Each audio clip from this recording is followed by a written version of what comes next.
शुक्र है अल्लाह ताला का कि आज इंसाफ और कानून के मुताबिक जो पेशावर हाई कोर्ट की डिवीजन बेंच है उन्होंने ये बात मानते हुए इलेक्शन कमीशन ऑफ पाकिस्तान को ये कहा है कि आपके पास कोई इख्तियार नहीं था इंट्रा पार्टी इलेक्शन पीटीआई के जो आपने कलअदम करार दिए, इसलिए आप उनका जो इलेक्शन सिंबल है बैट वो फौरन वेबसाइट पे डालें। बिस्मिल्लाहिर्रहमानिर्रहीम, अस्सलामु अलैकुम, अल्लाहुम्मा सल्ली अला मुहम्मद सल्लल्लाहु तआला अलैहि वसल्लम। वेलकम टू सियासी शतरंज। मैं हूं तलाजुद्दीन। ख़वातीन और हज़रात, यकीनन आज की बड़ी खबर यही है कि पीटीआई में कंफ्यूजन बरकरार है। पहले हम जानते थे कि पीटीआई के चेयरमैन इमरान खान थे, फिर गौहर खान हुए, फिर इमरान खान हुए, फिर गौहर खान हुए।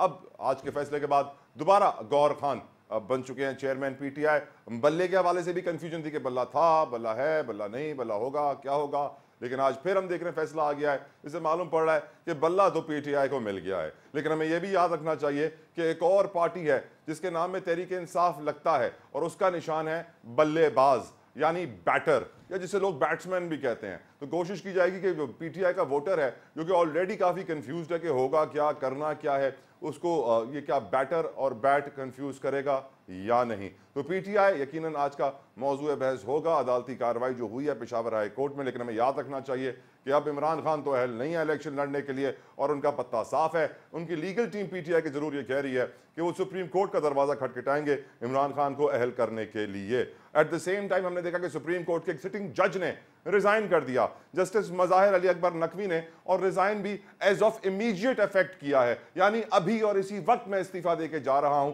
हम सब जानते हैं कि जो भी शख्स नौकरी करता है अपनी जिम्मेदारियों का एहसास उसे होता है, वो कम से कम एक नोटिस पीरियड सर्व करता है, कुछ 10, 15, 20 दिन, 25 दिन का टाइम देता है कि मेरी जगह आप दूसरा बंदा ले आइए, तब तक मैं काम करूंगा, काम चलाऊंगा, फिर आप बंदोबस्त कर लीजिएगा। लेकिन जिस तरीके से जस्टिस मज़ाहिर अली अकबर नकवी साहब ने इस्तीफा दिया है, और इस्तीफा भी ऐसा कमाल दिया है कि उस पर तारीख ही गलत लिख डाली है। उसमें तारीख लिख दिया 10 जनवरी 2023।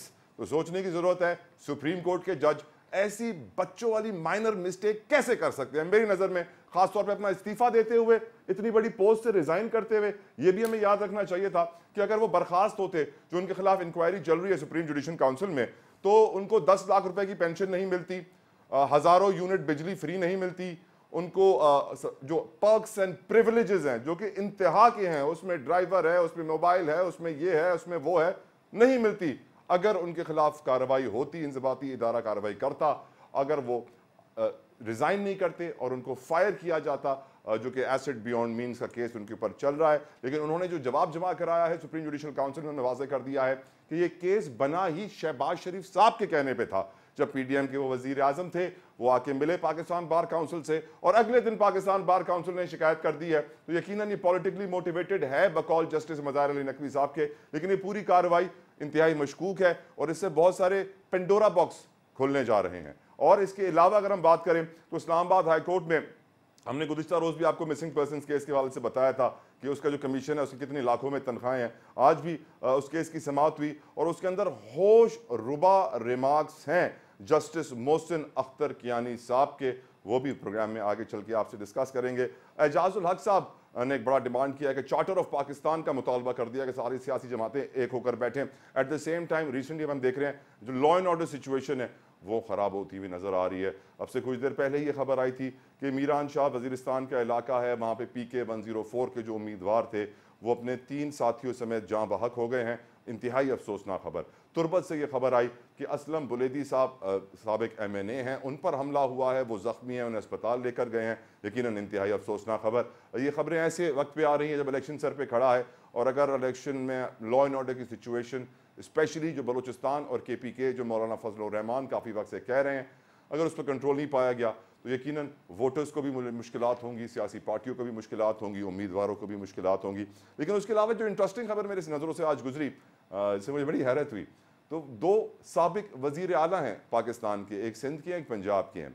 पहले सिंध का आपको जिक्र करता हूँ। मुराद अली शाह साहब के जो कुल असासे थे जो उन्होंने डिक्लेयर किए हैं अपने नॉमिनेशन पेपर्स में, उसमें 10 करोड़ रुपए की कमी आई है और उनके अब कुल असासे जो हैं वो कोई 24 करोड़ 75 लाख के करीब हैं। जबकि जो साबिक वज़ीर आला पंजाब है उस्मान बुज़दार साहब, उनके असासों में जो होश रुबा इजाफा हुआ है उसको सुन के कोई भी शख्स जो है उसको 1000 वोल्ट का झटका लग जाएगा। 2018 में जब वो इलेक्शन लड़े थे तो उनके कुल असासे थे 8 लाख रुपए के, और अब जब वो इलेक्शन लड़ रहे हैं तो उनके असासे 4 अरब रुपए। यानी 400 करोड़ क्रॉस कर गए हैं। और उनके फैमिली ज़रा ये कहते हैं कि उनको विरसे में, विरासत में ये ज़मीन मिली है जिसकी इतनी वैल्यू है।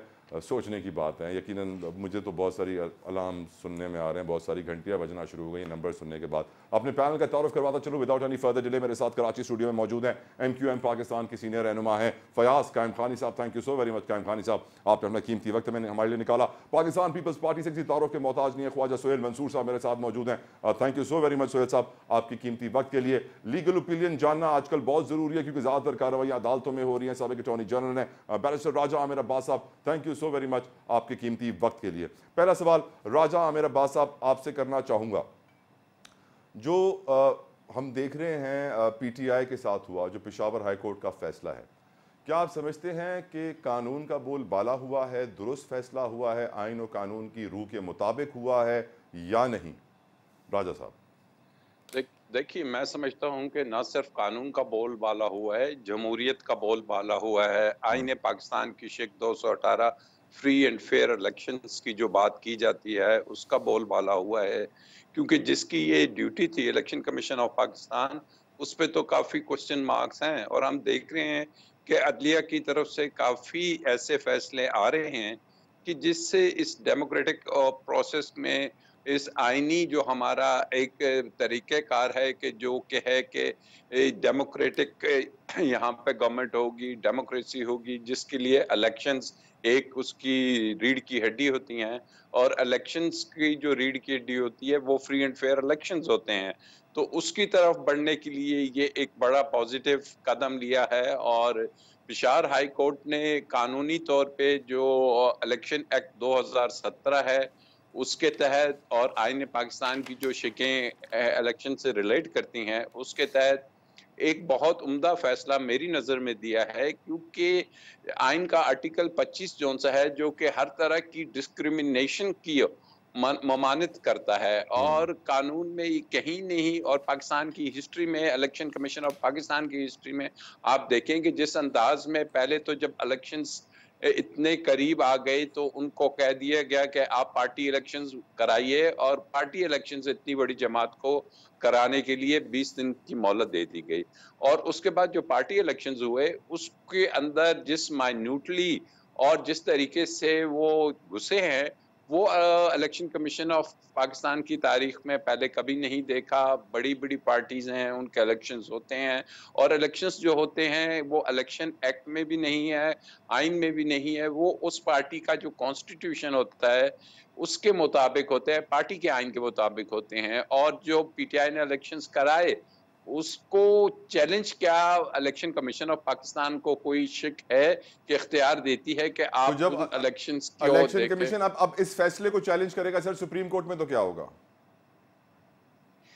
देखिए, सुप्रीम कोर्ट में इसमें दो बड़ी अहम चीजें हैं कि चैलेंज जजमेंट आ जाए, जजमेंट उनको मिल जाए। अगर वो चैलेंज करते हैं तो पहली बात है कि अब टाइम फ्रेम इसमें बहुत इंपॉर्टेंट है। अब जितने भी मैटर्स अदालतों से डिसाइड होंगे, चाहे वो इलेक्शन कमीशन बल्ले के निशान का हो, चाहे वो लोगों की जो वो है अपीलें हैं, वो अकबर जो एस बाबर, राजा राजा साहब पहले ही जा चुके हैं अदालत, अकबर एस बाबर पहले ही पहुंच चुके हैं कि भाई ये रोको से बल्ले को। नहीं, वो तो पिटीशन लेके जाएंगे ना जी, सुप्रीम कोर्ट है वहां पे, आपको पता है पिटीशन फाइल होती है, अब उसके टाइम बाद नहीं है उसका आपकी नजर नंबर में? है तो बिल्कुल। और आपके इल्म में है कि जो पिटीशंस आ रही हैं वो तो काफी दिनों के बाद लगती हैं। हमने देखा PTI की पिटीशंस को नंबर लगना हफ्तों बाद उनकी बारी आती है। तो ऐसी सिचुएशन में टेक्निकली तो ये बहुत एक मुश्किल सा काम है, क्योंकि 13 तारीख तक बल्ले का निशान दे देना है और टिकट्स ठीक एलोकेट हो जाने हैं। तो बहरहाल फिर भी अगर सुप्रीम कोर्ट लेती है जी। तो उसमें तरीकेकार यही हमें नजर आया कि सुप्रीम कोर्ट ने खुद ही, जो आपने देखा होगा, ऑब्जर्वेशन भी दी। फिर पेशावर हाई कोर्ट के DP ने कहा कि जी हम नोटिस के बगैर कोई रिलीफ नहीं देंगे, तो दूसरी पार्टी को नोटिस होगा, वो बहुत आएंगे, टाइम जवाब लगेगा। देंगे। तो मैं समझता हूँ कि अब टाइम नहीं है टाइम नहीं है, कि राइट इस सर। इशू को, जब शेड्यूल पे काम हो रहा है तो इस स्टेज पे कोई interference supreme court of Pakistan करे। कायम खानी साहब, MQM यकीनन मैं जानना चाहता हूं कि उनकी राय इस वक्त क्या है इस पूरी सूरत हाल के ऊपर, जो PTI के साथ हुआ, जो पेशावर हाई कोर्ट का आज का फैसला है बल्ला PTI को लौटाने का। लेकिन कुछ ऐसी खबरें भी हैं, आज अखबार में भी शाया हुई भी हैं, कुछ आज़ाद उम्मीदवार थे कायम खानी साहब, जिनको इदारों ने उठा लिया है कि आप MQM लंदन के लिए काम कर रहे हैं और आप आज़ाद हैसियत से इलेक्शन लड़ रहे हैं। तो देखा जाए तो आपके साथ भी वही हो रहा है जो PTI के साथ, आपके साथ वो हो चुका है जो आज PTI के साथ हो रहा है, लेकिन फिर भी इजहार यकजहती नहीं करते आप। देखें दला भाई, हमारे साथ जो हो चुका है उसका 10% भी PTI के साथ नहीं हुआ है। 2018 का इलेक्शन मैं खुद लड़ चुका हूँ और जिस माहौल में हमने इलेक्शन लड़ा था 2018 का, वो हम जानते हैं। 2015 के बल्दियाती जिस तरीके से हमने लड़ा था वो भी हम जानते हैं। खैर वो माजी हो चुका है। जहाँ तक ये जो बल्ला सुबह मिल गया, शाम को ख़त्म हो गया, दोपहर को मिल गया, रात को छिन गया, हम ही समझ रहे हैं, इसका आप दूसरा पहलू से गौर करें, हम ही समझ रहे हैं कि ये तो कुछ अनासिर हैं जो PTI को प्रोजेक्ट कर रहे हैं, प्रोजेक्शन दी जा रही है। अरे भाई, आपने अगर उसकी एक पार्टी को तस्लीम कर रहे हैं आप, तो आप उसको बल्ला दे दो, क्या फ़र्क पड़ेगा। और दूसरी तरफ PTI जो है इस पूरा खेल को अपने बेनिफिट में इस्तेमाल कर रही है। आप गौर करें ना कि वो आज पेशावर हाई कोर्ट चले गए। एग्जैक्टली, बात ये है कि देखें, इंतखाबी निशान कोई पहला वाक़या नहीं है पाकिस्तान की तारीख में, इससे पहले हो चुके हैं। ये बताएं कायम खानी साहब, अगर MQM हकीकी को कटी पतंग का निशान मिल जाए, कि एक पतंग हो जिसकी डोर कटी हुई हो और आप MQM पाकिस्तान का पतंग हो, और फिर कितना ऐसा वोटर होगा जो कंफ्यूज होकर कटी पतंग पे लगा देगा कि यही MQM है। चला भाई, बात ये नहीं, हमारे पास पहले ताला था, पतंग बाद में आई है, ठीक है। वो तो 9-0 पर भी ताला ही लगा है। पीपल्स पार्टी के पास जो है तलवार थी, तीर आ गया है।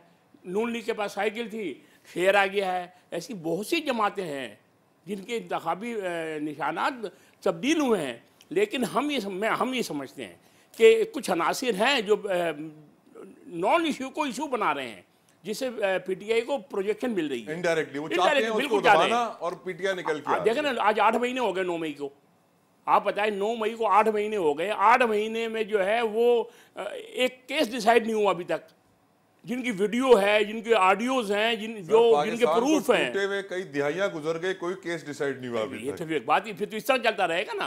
बात यही कहने का मकसद ये है कि कुछ अनासिर ऐसे हैं जो PTI को प्रोजेक्ट कर रहे हैं। राइट। पीपल्स पार्टी का मौक़िफ़, ख्वाजा सुहेल मंसूर साहब, आपकी नज़र में जो हो रहा है PTI के साथ और जो कोर्ट्स से फैसले आ रहे हैं, आप पीपल्स पार्टी उसे कैसे देखते हैं सर? कोर्ट्स फैसले दे रहे हैं, उससे जो एक बहुत ज़्यादा गलत तासुर जा रहा था कि कोर्ट्स जो हैं वो जानिबदार हो गए हैं, और इससे मुझे लगता है कि एक कल का फैसला जिसमें 5 साल की नाअहली और आज इनके बल्ले का निशान, मेरे ख्याल में अब ये कोर्ट्स जो हैं एक एतमाद की फ़ज़ा में आ रहे हैं कि जो जिसका हक है उसको दिया जाए।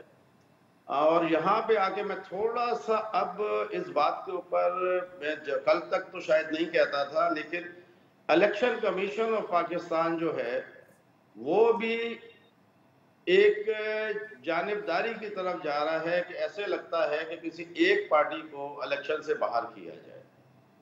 देखिए, अगर PTI के कायद ने अगर कोई एक गलत इक़दाम किया और 9 मई किया और कौम को उकसाया और हमारी अफवाज पाकिस्तान के ख़िलाफ़ एक बगावत की आवाज़ बुलंद की, उनके ऊपर जो भी एक केसेस हैं वो डिसाइड होने चाहिए। अगर उन्होंने किया है और उसके मुरतब पाए जाएँ तो उनको सज़ा मिलनी चाहिए।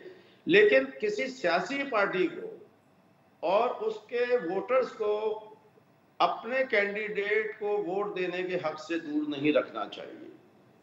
और जहां तक आपने बात की कि बल्ले का निशान हो, और कायम खानी भाई ने कहा, तो कायम खानी भाई को मैं याद दिला दूं कि MQM का सबसे पहला महाजिर कौमी मूवमेंट का जो निशान था मोमबत्ती था, ठीक है ना।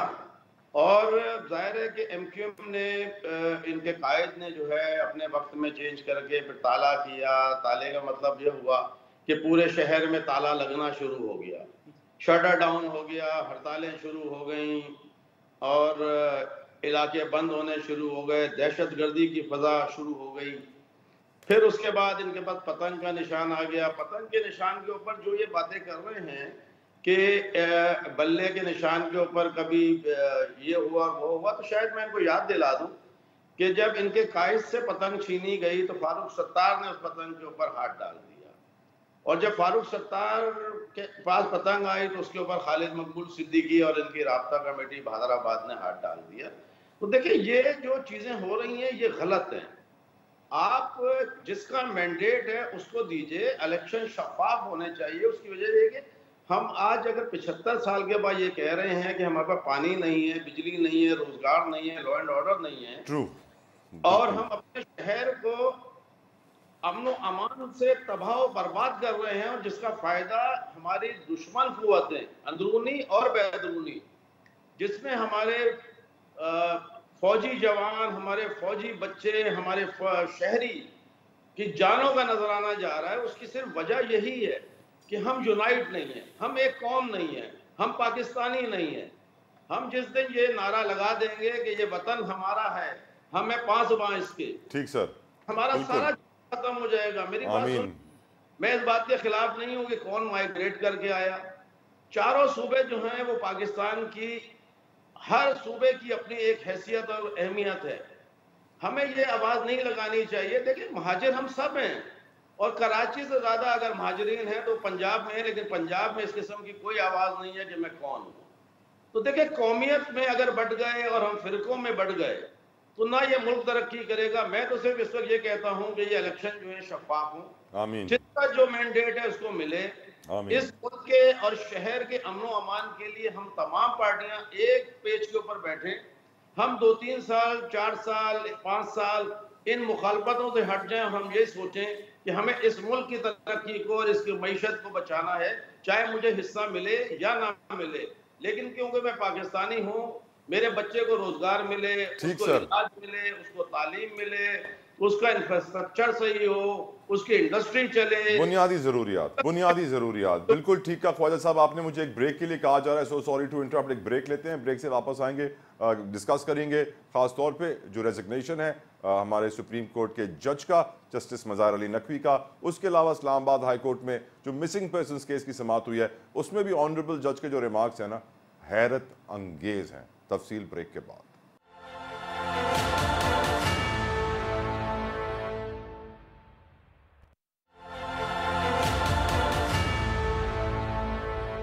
वेलकम बैक टू सियासी शतरंज। मैं डिस्कस करना चाहता हूं जस्टिस मज़ार अली नकवी के इस्तीफे को, रेजिग्नेशन को, जिसमें तारीख भी सही नहीं लिखी गई। लेकिन मेरे साथ जो पैनल मौजूद है, ब्रेक पे जाने से पहले पीपल्स पार्टी के ख्वाजा सुहेल साहब ने कुछ बातें की MQM के हवाले से। तो इस वक्त कायम खानी साहब जो मेरे साथ मौजूद हैं कराची स्टूडियो में, रिस्पॉन्ड करना चाहते हैं और फिर चाहते हैं कि मैं सवाल पूछूँ। ओवर टू यू कायम खानी साहब।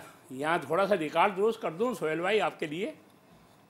ये जो MQM का नाम, निशान और तिरंगा है ना, ये ना ही बानी MQM की मलकियत थी, ना ही फारूक सत्तार की मलकियत थी, ना ही खालिद मकबूल की मलकियत है। ये MQM पाकिस्तान की मलकियत है। और ये कोई पीपल्स पार्टी तो है नहीं है कि बाप मरा तो बेटी बन गई, बेटी मरा तो मियाँ बन गए, मियाँ बूढ़े हुए तो बेटे को मना दिया।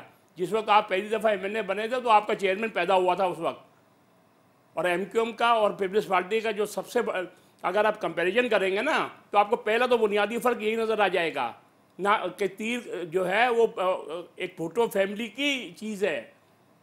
ये जो तिरंगा है MQM का, जो निशान है, जो नाम है, ये MQM पाकिस्तान की मलकियत है। कोई ना किसी से छीन सकता है और ना ही कोई इसमें कोई दावा कर सकता है। लेकिन आपके हवाले से जो खबरें कल नून लीग ने लगवा दी कि आपने सीट एडजस्टमेंट कर ली है, तो अगर एक जमात दूसरी जमात के लिए ऐसी खबरें लगवा दे और फिर अगले दिन MQM को तरदीद देनी पड़े, मुस्तफ़ा कमाल साहब ने एडजस्ट नहीं किया 242 पे और खबरें नून लीग में छपवा दी कि एडजस्ट हो गए हैं, तो ये भी तो सर एक अजीब सी सियासत है। ये देखिए, हमारे 2-3 मुज़ाकरात के दौर हो चुके हैं, इन्हीं बातों पे डिस्कस हुआ है, लेकिन 242 के ऊपर कोई फाइनलाइज बात नहीं हुई है। हमें खुद मीडिया से मालूम चला, इसलिए हमें तरदीद करना पड़ी। पूरे मेन इसी मीडिया के ऊपर आ रहा है। मीडिया साहब को ये पता भी तो चला कि खबर लगवाई किसने, यार जिसने लगवाई उसकी मजम्मत करते कि भाई ऐसी खबरें मत लगवाओ झूठी। देखिए हम तो तरदीद कर सकते हैं ना, अभी तो आप नहीं लगा सकते। अभी आप सेटिंग में लगे हुए, तो इसलिए आप कह रहे फड्डा नहीं करना है। नहीं, फड्डा तो हम वैसे भी किसी से नहीं करते, शरीफ लोग हैं। ये बात जो है ना, ये हम लोग वो शरीफ लोग। मैं 35 साल से कराची में हूँ सर, 35 साल से कराची में। चले आप कहते हैं तो मान लेता हूँ। राजा साहब, रेजिग्नेशन ऑफ ऑनरेबल जज जस्टिस मज़ार अली नकवी साहब, बड़ा उन्होंने वाज़ेह इल्ज़ाम लगाया है पाकिस्तान बार काउंसिल के ऊपर कि 21 फरवरी को वज़ीर आज़म शहबाज शरीफ से मुलाकात होती है पाकिस्तान बार काउंसिल की, और उसके अगले दिन Pakistan bar council supreme judicial council में शिकायत लगा देती है। अब हैरत तो इस बात पे भी हुई मुझे राजा साहब कि रेजिग्नेशन के ऊपर साल भी गलत लिख दिया, 2023 लिख दिया, 2024 ना लिखा। एक सुप्रीम कोर्ट से, एक जज से आप ऐसी गलती की तवक्को बिल्कुल भी नहीं करते हैं, और फिर इस तरह इस्तीफा दिया। फिर बहुत सारे लोग ये कहने लगे कि अगर इस्तीफा नहीं देते और बरतरफ हो जाते तो 10 लाख की पेंशन नहीं मिलती, 1000-2000 यूनिट बिजली फ्री नहीं मिलती, 500 लीटर पेट्रोल नहीं मिलता, फोन फ्री का नहीं होता, गाड़ी फ्री की नहीं होती, ड्राइवर फ्री का नहीं होता। तो वो बहुत जरूरी था कि वो बर वक्त इस्तीफा दे दें। आप राजा साहब, आप इसके ऊपर थोड़ी रोशनी डालिए प्लीज। देखिए, ये अगर हम अपनी जुडिशल हिस्ट्री देखते हैं तो उसमें काफ़ी जजेस ऐसे हैं कि जब रेफरेंस आता है, और चूंकि वो जजेस होते हैं तो वो समझ जाते हैं, और फैसला करने वाले भी उनके ब्रदर जजेस होते हैं, कि उन्हें लगता है कि नहीं, अब ये जो बात है, ये जो वो एलिगेशंस लगा रहे हैं कि ये बात जौन सी है, कोई जैसे हम फ्री एंड फेयर की बात कर रहे हैं, इन्वेस्टिगेशन या इंक्वायरी या एक उनके सीनियर प्यूनी जज साहब के लेटर्स वगैरह आए हैं, तो उस तरफ नहीं बढ़ रहा। तो पेंशन से कहीं ज्यादा बड़ी एक स्टिग्मा होता है जो कि आपके ऊपर लग जाता है कि अगर आपको किसी ऐसे एलिगेशन में बरतरफ कर दिया जाए कि जो कि एलिगेशन तमाम सर, काजी फायज ईसा साहब के साथ क्या नहीं हुआ राजा साहब? उनकी बेगम तो रो पड़ी थी अदालत के अंदर, लेकिन फिर भी उन्होंने इस्तीफा नहीं दिया। यही केस था उनके ऊपर भी, asset beyond means. You are 100% right कि उनको पूरी बात पे और अपने ऊपर भी यकीन था, लॉयर्स कम्युनिटी पूरी की पूरी उनके साथ थी, और उन्हें पता था कि जनाब अदलिया में लॉयर्स और जजेस में वो अपना केस लड़ सकते हैं। लेकिन मैं समझता हूँ कि ये मज़ाहिर अली नकवी साहब, गालिबन उन्हें नज़र आया है कि यहाँ तो supreme court bar association, Pakistan bar जिसका आपने जिक्र किया, ये खुद ही रेफरेंस लेके आ गए। और ये रेफरेंस कब लाए कि जब आपने देखा कि पीडीएम और ये प्रेशर था जजेस पे, और फिर कुछ पॉलिटिकल ऐसी चीज़ें बनी कि उनके खिलाफ जो एलिगेशंस आ रहे थे कि उठा के कोई कॉल्स लाई जा रही थी और कुछ और इस किस्म का मवाद था, तो इसमें फैसला उन्हें ने ही करना था, और उन्होंने मेरी नज़र में ये एक बेहतर फैसला किया है। इससे ये बात से मैं बिल्कुल एग्री नहीं करता कि जी 10 लाख की तनख्वाह का कोई इशू था या पेंशन का इशू था। उन्होंने अगर इस्तीफा दिया है तो शायद इस चीज़ से बचने के लिए कि जो उनके खिलाफ कार्रवाई हो रही है, जिससे वो समझ रहे थे कि कानूनी तौर पे वो दुरुस्त नहीं है और गैर जानिबदार नहीं है, तो उन्होंने ऐसी सिचुएशन में इस्तीफा देना बेहतर समझा, जो कि उनका एक कानूनी और लीगल राइट है, और ये कोई पहली नज़ीर नहीं, इससे पहले भी इस तरह हो चुका है और उन्होंने ये रास्ता चुना है। तो आई थिंक इसमें कोई इतनी अचंभे की बात नहीं है, and he is the correct person to decide कि जी क्या स्टेप लेना था। ख्वाजा सुहेल मंसूर साहब, जो बयान जमा करवाया जस्टिस नकवी ने सुप्रीम जुडिशल काउंसिल ने में, उसमें वाज़ेह ये मालूम पड़ रहा है कि एक सियासतदान वकीलों को इस्तेमाल करके एक जज को टाइट कर रहा है, और वो टाइट करने में कामयाब हो गया, इसलिए उस जज ने आज इस्तीफा दे दिया। आप सर समझते हैं कि ये पाकिस्तान की तारीख में ऐसे वाकयात भरे पड़े हुए हैं, आम सी बात है इस तरह का रास्ता अपनाना किसी भी जज को टाइट करने के लिए? ख्वाजा सुहेल साहब, देखिए, मैं पहले तो कायम खानी भाई की एक बात कर दूं कि MQM पाकिस्तान जो है वो इनके कायद की भी मिल्कियत नहीं थी, बल्कि वजीम तारिक और इमरान फारूक ने ये एक जमात बनाई थी जिनको कत्ल। अब इसके आगे चलता हूं, जो आपने बात की जस्टिस मज़ाहिर अली की, मैं समझता हूं कि उन्होंने एक अच्छा फैसला ये किया, और मैं फिर अवाम को जुडिशरी के जो एक एतमाद बहाल हो रहा है उसके से कंफ्यूज नहीं करना चाहता। देखें, एक गुड कंडक्ट यही होता है कि अगर मेरे ऊपर एक इल्जाम लगे तो सर फिर काजी फायज ईसा ने इस्तीफा क्यों नहीं दिया था जब उनके ऊपर ये इल्जाम लगा? मैं आपको एक बात बताऊं, देखिए, हर एक के अपने एक आसाब की हिम्मत है। जस्टिस फायज अली ईसा के ऊपर जो एलिगेशंस लगाए गए थे वो बड़े जेन्युइन वो थे कि उसके अंदर उनको फंसाने की कोशिश की गई, क्योंकि हमारे यहाँ जो लीडर्स हैं, अब ये इमरान खान साहब की जब जस्टिस साहब ने बात ना मानी और उन्होंने अपने असूलों के ऊपर सौदेबाजी नहीं की, तो मैं कहता हूँ शर्मनाक बात है कि उनकी आप बीवी के ऊपर केस बना रहे हैं, और जो प्रूफ हो गया कि उनके वो असासे पहले के थे। इसी तरह जो अब इनके ऊपर किया गया जस्टिस मज़ाहिर अली के ऊपर, ये कह रहे हैं इन्होंने शहबाज शरीफ की बात नहीं मानी। अगर किसी सियासी लीडर का ये दबाव था तो मैं समझता हूँ कि ये इनका एक अच्छा फैसला है। और जाहिर है कि अगर उनके ऊपर कोई एलिगेशंस हैं तो उनके इस्तीफा देने से ये तो नहीं होगा कि उनको नैब में या किसी और जगह के ऊपर केस में नहीं लाया जा सकता या FIA में नहीं लाया जा सकता। बिल्कुल लाएं। और उनके जब वो अब उस सीट से हट गए तो अब उनका एक असर रसूख खत्म हो गया और एक नॉर्मल आदमी के तौर पर उनसे कोई भी इन्वेस्टिगेशन एजेंसी जो है वो कार्रवाई कर सकती है। और जो आपने आगे सवाल किया कि बात यह है कि जुडिशरी को इस तरह से दबाना, देखिए अगर हम अपने इदारों को, जो हमारे 3 सुप्रीम इदारे हैं जिसमें पार्लियामेंट है, अदलिया है और अफवाज पाकिस्तान है, अगर हम अपने सारे 3 सतूनों को, पहले असेंबली को बदनाम किया गया कि हर पॉलिटिशियन खराब है। देखिए हर एक जगह पे कुछ लोग अच्छे हैं, कुछ बुरे हैं। मैं ये नहीं कहता कि हर एक अच्छा होता है, लेकिन मोस्टली आपके पास लोग बुरे नहीं हैं। लेकिन क्योंकि हमारा माजरत के साथ, क्योंकि मीडिया का भी जो एक हमारा सिस्टम है वो ये है कि खबर पहली किसने चलाई, बगैर उसको तहकीक किए हुए और बगैर उसको रिसर्च के बगैर हम वो फेंक देते हैं अपने डब्बे जो हैं टीवी के ऊपर। और हमारे यहाँ क्योंकि डेफेमेशन का कानून नहीं है कि अगर आपने मेरी इज्जत उछाली है तो आपको ये पता होना चाहिए कि इसकी आपको सजा मिलेगी। जिस दिन हमारे तो कत्ल का कानून नहीं, आप डेफेमेशन की बात कर रहे हैं सर। निजाम सही हो जाएगा तो उस दिन ना किसी जज पे इल्जाम आएगा, ना किसी जर्नैल पे इल्जाम आएगा, ना किसी पॉलिटिशियन पे इल्जाम आएगा, ना किसी ब्यूरोक्रेसी पे आएगा। तो मैं समझता हूँ कि इस वक्त सबसे बड़ी जो जिम्मेदारी है इस मुल्क को बचाने की, चलाने की, बॉर्डरों की है, वो हमारी अफवाज पाकिस्तान की, और मुल्क के अंदर का कानून बनाने की पार्लियामेंट की, और उस पर इम्प्लीमेंट कराने की अदालतों की। ठीक सर। तो जिस दिन इंशाल्लाह ये 3 सतूनों के ऊपर इनके खिलाफ प्रोपोगंडे और इनके खिलाफ जो है गलत अल्फाज और गलत चीजें बंद कर दी गई और इस कानून की और इस 3 सतूनों की हुक्मरानी आ गई, तो मेरा नहीं ख्याल है कि इस पाकिस्तान के अंदर कोई भी गरीब हो या अमीर हो वो किसी किस्म का भी जुर्म कर सकेगा या किसी किस्म की हरकत कर सकेगा। बिल्कुल ठीक सर। लेकिन इस वक्त तो सुहेल साहब हाल ये है ना, हम फ्लोर ऑफ द हाउस पे कितने पार्लियामेंटेरियंस को कहते हुए सुन चुके हैं कि गरीब के लिए कानून कुछ है, रईस के लिए कुछ है, और यकीनन रईस को पकड़ना मुश्किल ही नहीं नामुमकिन है। अगर आप पैसा है तो आप कत्ल करके भी आजाद हो सकते हैं। इजाजत दीजिए कि देखें आज जुडिशरी ने एक आमिर की मरने के बाद भी सजाए मौत को बहाल कर दिया। जी जी। लोगों का सवाल यह था कि मरने के बाद क्या है, लेकिन ये देखें ये एक साबित कर दिया गया कि कल को अगर कोई इस किस्म के आइन को तोड़ेगा तो उसकी सजा मौत है। ठीक सर, ठीक सर, ठीक सर। इस फैसले को भी अप्रिशिएट किया जाए। यकीनन यकीनन मैं करूंगा, आगे चल के सवाल पूछूंगा आपसे इस हवाले से। मैं ये सवाल फयाज कायम खानी साहब आपके सामने रखना चाहता हूँ। क्या आपकी नज़र में जो जवाब जस्टिस मज़ाहिर अली नकवी ने दिया है, इससे वाज़ेह हो जाता है कि सियासतदान अदलिया का आर्म ट्विस्ट करके, बाजू मरोड़ के अपनी मर्जी के फैसले करवाना चाहते हैं? चला भाई, मैं तो आपसे मुत्तफिक हूँ।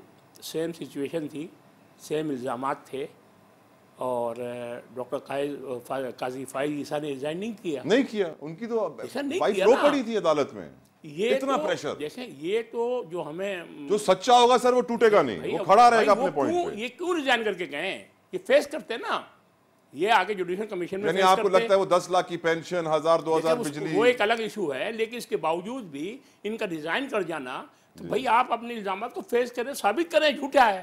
ठीक, गवर्नमेंट या पॉलिटिशियन या गवर्नमेंट जो है वो तो अपने खिलाफ जो लोग होते हैं उनके खिलाफ कार्रवाई करती रहती है, लेकिन लोग तो फेस करते हैं ना। अब आ जाए दूसरी बात, जो मुझे मेरी जो खबर है वो ये है कि जस्टिस मज़ाहिर उस लाहौर हाई कोर्ट में जो जज थे, तो आज जो परवेज़ मुशर्रफ का फैसला आया है, जी जी, ठीक है, इस वकार सेठ की कोर्ट को ही इन्होंने जो है गैर कानूनी करार दिया था। उस बेंच का हिस्सा नहीं, सरबराही कर रहे थे। अच्छा, कि इन्होंने परवेज़ मुशर्रफ की सज़ा को गलत करार दिया, और साथ साथ इन्होंने कहा कि जो ये स्पेशल कोर्ट बनी है संगीन गद्दारी की, फैसला दिया था, जी हाँ, संगीन गद्दारी की जो कोर्ट बनी है ये गैर कानूनी है। ये उसके सरबराह थे। सर मुझे इजाजत दें, मैं आपके पास वापस आऊँ। कायम खानी साहब, अहमद उवैस साहब ने मुझे ज्वाइन किया है, PTI के सीनियर वकीलों में से एक हैं। Thank you so very much Ahmad Uwais Sahab. मुझे आपसे गुफ्तगू करनी है, लेकिन अभी मुझे कहा जा रहा है एक ब्रेक की तरफ बढ़ रहा हूँ। ब्रेक से वापस आके आपसे बहुत इंपॉर्टेंट सवाल पूछूंगा। स्टे विद अस, एक ब्रेक लेते हैं ख़वातीन और हज़रात, कहीं मत जाएगा, स्टे ट्यून्ड।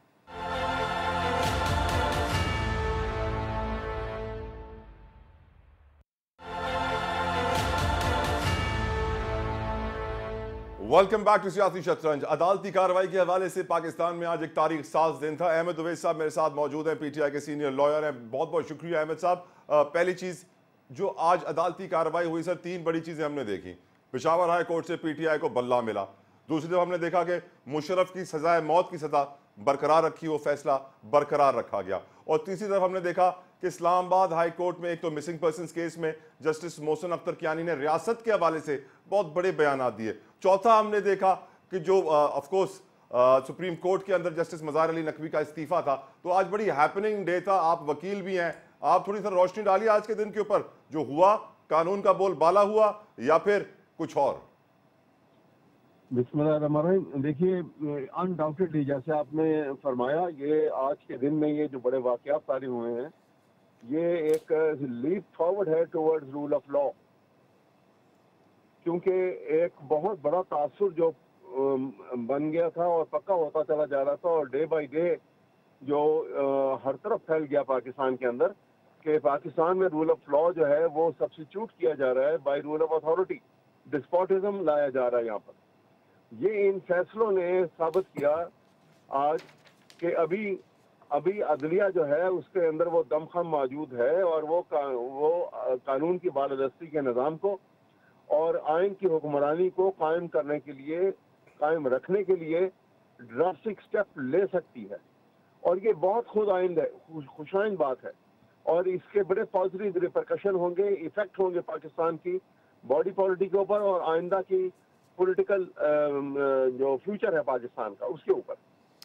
तो सर अगर आप मुझे इजाजत दें अहमद साहब, तो मैं आपसे एक पर्टिकुलर केस, मिसिंग पर्संस का जो केस इस्लामाबाद हाई कोर्ट में हुआ, उसके जो रिमार्क्स हैं सर, मेरे लिए बहुत हैरान कुन है, समझ रहा हूँ आप लोगों के लिए भी होंगे। उसके अंदर जस्टिस जो हमारे जस्टिस मोहसिन अख्तर कियानी साहब ने जो रिमार्क्स दिए हैं, वो फरमाते हैं मिसिंग पर्सन जो बलूच तलबा की जबरी गुमशुदगी के हवाले से केस की समाअत के दौरान ये काम इसलिए किया जाता है क्योंकि ये उनको संभाल नहीं सकते।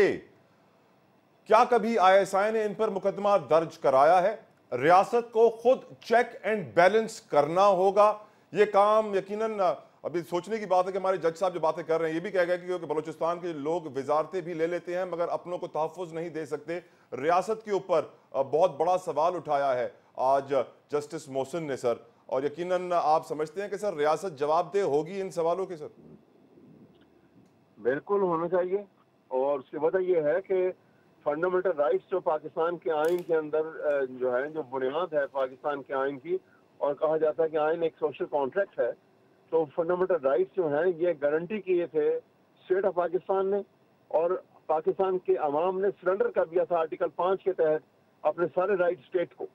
इसलिए फंडामेंटल राइट्स की फराहम करना, प्रोटेक्ट करना, फराहम करना, ये जिम्मेदारी है स्टेट की, और इस लिहाज से ये बहुत अहम है। ये उनके रिमार्क्स जो हैं ये बहुत अहम रिमार्क्स हैं, और स्टेट की जिम्मेदारी जो है इनको पूरी करनी पड़ेगी।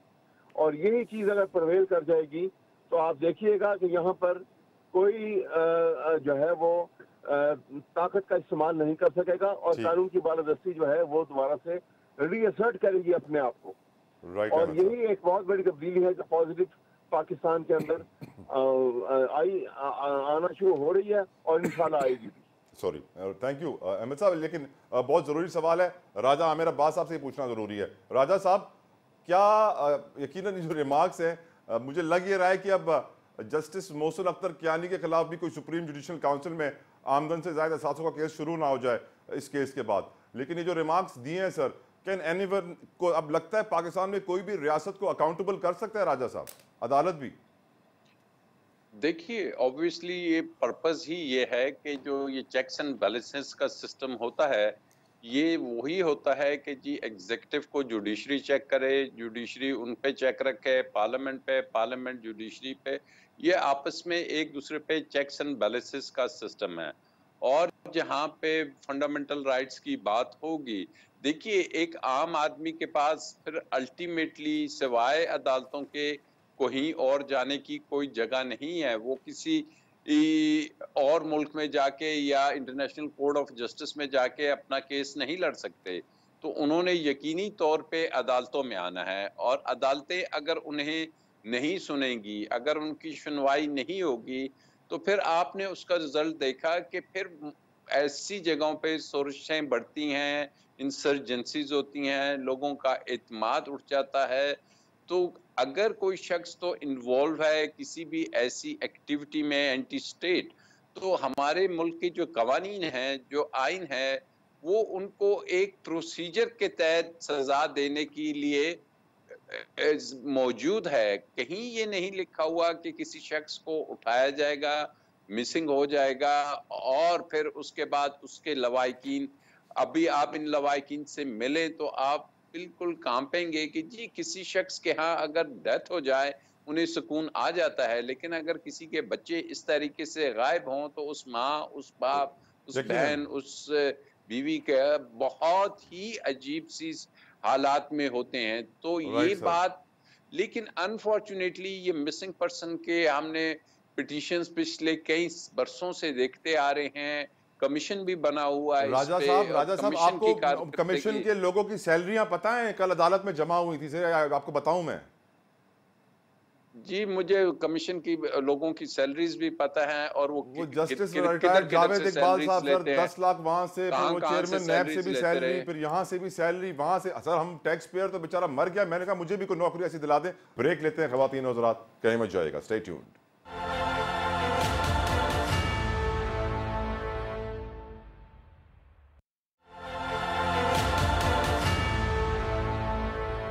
Welcome back to Siyasi Shatranj. Suhail साहब, आपके पार्टी में अभी भी नए नए शामिल हुए हैं सरफराज बुगटी साहब, निगरान वजीर दाखिला भी थे। तो जो मिसिंग पर्सन्स की लॉयर हैं ईमान मजारी साहिबा, उन्होंने सरफराज बुगटी के लापता अफराद के लवाहिकीन के साथ जो सलूक किया उन्होंने उसकी शिकायत की। उन्होंने अदालत को बताया कि सरफराज बुगटी ने खवातीन को कहा कि अगर आपके प्यारे को मारा गया तो आपको हम बता देंगे।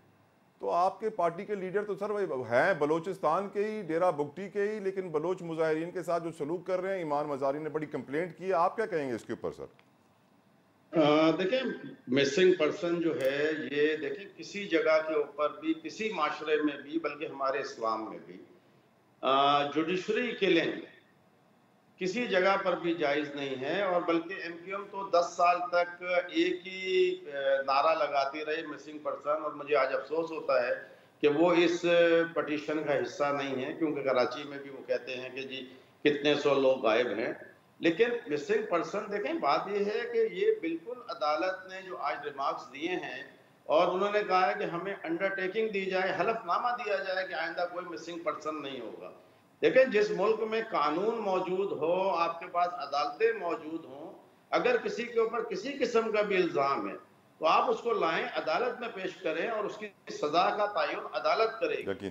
जब आप इंडिया का एक पायलट जो है आपके मुल्क में जहाज समेत गिर जाता है, या एक आपका हद्दार जो था, एक जासूस जो था गुलबदन, या जहन से मेरे नाम निकल रहा है, जब आप उसको कोर्ट ऑफ लॉ में ला सकते हैं, तो भाई जो पाकिस्तानी है, जो पाकिस्तान का शहरी है, और एक उस सूबे का रहने वाला है, जो एक शहरी, जो सूबा एक पसमानदा और दबा हुआ सूबा है, तो वहां पे अगर हमारे बच्चों को कोई बहलाकर, फुसलाकर या कोई लालच दे के, क्योंकि ये सब जानते हैं कि हिंदुस्तान जो है वो इंडिया के, अपना हिंदुस्तान जो है वो बलूचिस्तान के अंदर मदाखलत कर रहा है। हमारे जो कुछ बलोच भाई, तब सब, हर बलोच हमारा वफादार पाकिस्तानी है, लेकिन देखिए अगर वहाँ जासूसी और इस तरह से कोई बैनुल-अक़वामी कुव्वतें काम कर रही हैं कि पाकिस्तान को डिस्टर्ब करें और बलूचिस्तान को वो तबाह बर्बाद कर रहे हैं, इस जगह के ऊपर मैं आपको देखिए एक बात बोलूँगा, उसकी वजह यह है कि मुशर्रफ साहब की जब सजाए मौत की आपने बात की, उसके पीछे अगर आप जाते हैं तो आपने अकबर भुगटी का भी कत्ल किया। वो बलूचिस्तान का एक लीडर था। अगर वो बलूचिस्तान की, उसने आज़ादी की आवाज़ कभी नहीं उठाई, लेकिन अगर उस शख्स को आप उसके हकूक के मुताबिक, वो अपने अपने सूबे के हकूक मांगता था, अपनी बिल्कुल। कौम के हकूक मांगता था। आज उस सूबे के अंदर पाकिस्तान का सबसे बड़ा खजाना जो है उसकी जमीन में छुपा हुआ है। बिल्कुल सर, सोना है, तांबा है, तेल है, क्या गैस कुछ है, नहीं। किस चीज का आप जिक्र करें। लेकिन अगर आप एक सूबे को उसका हक ना दें और उस जगह के ऊपर जो है उसकी आवाम को पसमानदा से पसमानदा करते चले जाएं, तो सर मुझे एक बात बताइए, अगर मेरे बच्चे के पेट में रोटी नहीं होगी या वो मेरी आंखों के सामने बिलक बिलक कर मर रहा होगा कि सिर्फ इसलिए कि उसके पास दवा का पैसा नहीं है, उसके पास अस्पताल नहीं है, उसके पास तालीम नहीं है। कह रहे हैं सर, बिल्कुल सही कह रहे हैं। इनफैक्ट सोहेल साहब, नबी करीम सल्लल्लाहु ताला अलैहि वसल्लम की हदीस है कि भूख इंसान को कुफर पर मजबूर कर देती है। आप एक लफ्ज मुझे आखिरी दे दीजिए। जब एक मुसलमान को अल्लाह ताला ने, मेरे रसूल ने ये कह दिया कि अगर तुम्हें हलाल नहीं मिलता उस वक्त तो तुम हराम भी खा लो, तो देखे उसने गद्दारी नहीं की। ठीक सर, लेकिन हमारे रवैये, हमारी सरदारी सिस्टम, राइट सोहेल साहब, हमारे निज़ाम, इनको बदलना पड़ेगा। बिल्कुल बदलना पड़ेगा। और जो बात आज ऑनरेबल जस्टिस मोहसिन साहब ने भी कही है, अकाउंटेबिलिटी रियासत की, कायम खानी साहब, देखिए आपके ऊपर आपके भी बड़े मिसिंग पर्सन हैं पर आप खामोश भाई, हैं। हम सबसे ज़्यादा मुतासिर लोग हैं, आपके बंदे गायब हुए हैं बहुत ज़्यादा। और मैं थोड़ा फिर सोहेल भाई के, कुछ साउथ अफ्रीका चले गए, कुछ लंदन। सोहेल भाई के लिए रिकॉर्ड के लिए बता दूं कि हमारी 32 पिटीशन जो है हाई कोर्ट के अंदर पेंडिंग है। ठीक है, हमारे 250 से ऊपर तकरीबन कारकुन मिसिंग थे। इस वक्त भी हमारे 100 से ऊपर कारकुन मिस है। देखिए, ये एक इंसानी अलमिया इस मुल्क के अंदर का कोई शख्स जवाबदेह नहीं है। कोई चेक एंड बैलेंस रियासत में हो सकता है। देखिए, चेक एंड रियासत से कोई पूछ सकता है कि आपने क्यों किया। देखिए, होना चाहिए। सिचुएशन अलग अलग है। हमारे जो कारकुनान लापता हुए हैं और जो बलूचिस्तान से लोग लापता हुए हैं, दोनों की सिचुएशन अलग अलग है, पर मसला एक ही है। हाँ, मसला एक ही है, लेकिन फ़र्क है उसके अंदर। देखें ना, इसमें बहुत से लोग जो है जो बाद में बाजियाब भी हुए बलूचिस्तान के अंदर। पर आपके जितने भी लीडरान हैं वो तकरीरें करते हैं, अब तो वो बात भी नहीं करते मिसिंग पर्सन। नहीं, क्यों नहीं करते? हम हमारे इस साल के अंदर तकरीबन जो है 22 के करीब कारकुनान वापस आए हैं, बाजियाब हुए हैं। इसलिए कि आपने बात करना बंद कर दी। नहीं, हम ये चाह रहे हैं, देखिए कुछ चीज़ें होती हैं जो मसलतन भी बोलनी नहीं पड़ती है। हम चाहते ही है कि हमारे कारकुन बिल्कुल खैरियत से जो है वापस आ जाए। और उसके लिए जहाँ तक पिटीशन का ताल्लुक है, 32 के करीब पिटीशन हमारी हाई कोर्ट के अंदर है। हम कोशिश करते हैं कि हमारे कारकुनान जो है वो किसी किस्म का नुकसान ना पहुँचे। अब जहाँ तक ओवरऑल पूरे मुल्क की बात करें तो ये किसी भी जमहूरी मुल्क के अंदर जहाँ कानून है, भाई अगर कोई मुजरिम है तो आप उसको कोर्ट के सामने पेश कर दो ना। या तो समझ में नहीं आती बात कि इस मुल्क के अंदर निज़ाम चलेगा कैसे। और आया अभी तक तो ये आइडेंटिफाई नहीं हुआ कि मिसिंग पर्सन में हाथ किसका है। ये कोर्टें आज तक ये भी आइडेंटिफाई नहीं कर सकती। नहीं देखे ना, आपने मेरी बात फिर गौर से नहीं सुनी। तो आई है कि देखिए ना, जस्टिस मोहसिन ने क्लियर कहा है, रियासत को खुद चेक एंड बैलेंस करना होगा। ये काम इसलिए किया जाता है क्योंकि इनको संभाल नहीं सकते। बलूचिस्तान के लोग वजारतें भी लेते हैं, अपनों को तहफ़्फ़ुज़ नहीं देते। तो सर ये तो वाज़े बता रहे हैं हमारे ऑनरेबल जस्टिस मोहसिन साहब कि हमारी जो रियासत है उसके अंदर जो प्रॉब्लम्स हैं उसको रियासत को खुद सॉल्व करना होगा। बिल्कुल करना होगा। और कोई नहीं कर सकता। और कोई राजा साहब, और कोई नहीं कर सकता ना, सिर्फ रियासत ही अपने आप को चेक एंड बैलेंस कर सकती है पाकिस्तान में specially. Your last comment on it sir. बिल्कुल, I definitely agree with honourable justice Mohsin sahab से कि उनकी बिल्कुल पॉइंटेशन सही है कि जी रियासत को ही डिटरमिन करना है कि जी हमारे जो सिटीजन्स हैं उनके फंडामेंटल राइट्स को सेफगार्ड बनाना है। हमें उन्हें देखना है कि उनके ग्रीवेंसेस क्या हैं, हमें अपनी पॉलिसी में देखना है। जैसे अभी बात हुई कि अकबर बुगटी साहब का कत्ल, आपके इल्म में है कि ये बलूचिस्तान में जो सोरशें शुरू हुई हैं, ये नवाब अकबर खान बुगटी जो कि एक बहुत ही ज़ीरक सियासतदान भी थे, उनकी वजह से, जो कि हमेशा पाकिस्तान की वही सर, एक कामयाब सियासतदान का मुंह बंद किया, बलूचिस्तान में सारे लोगों का मुंह खुल गया, सब एहतजाज करने लगे। ऐसा ही हुआ, बिल्कुल ऐसा हुआ। और आज भी ऐसा ही हो रहा है। आज भी ऐसा ही हो रहा है। इंसाफी जहां होगी, आज आपके सामने है कि जी आज भी मिसिंग पर्संस आपके सामने हैं कि लोगों को उठाया जाता है, महीनों बाद वो वापस आ जाते हैं। कोई कहता है मैं चिल्ले पे से होके आया हूँ, कोई कहता है कि जी मैं तो नॉर्दर्न एरिया चला गया था। तो ये बातें ठीक है, ओपनली नहीं कही जाती, लेकिन वाज़ेह तो है सब कुछ। अब यही बात हुई जब के सुप्रीम कोर्ट में केस में लगा तो उन्होंने कहा जी मेहरबानी ये करें, ये लोग, इनकी भी जिम्मेदारी है कि ये बताएं कि हमें कौन ले गया था। राजा साहब, आई ये एम आउट आके of time. point out thank you करें। So very much, thank you so very much. Barrister Raja Aamir Abbas sahab मेरे साथ मौजूद थे, फयाज कायम खानी साहब, ख्वाजा सुहेल मंसूर साहब, अहमद ओवैस एडवोकेट साहब, चारों मेहमानों का बेहद मशकूर, शुक्रगुजार उनकी कीमती वक्त के लिए। प्रोग्राम के आखिर में ये दुआ करूंगा कि अल्लाह वो निज़ाम पाकिस्तान में ले आ इसमें हर कोई अपना चेक एंड बैलेंस खुद करे और मुल्क की खातिर करे, अपनी जेब की खातिर नहीं। अल्लाह हाफिज़।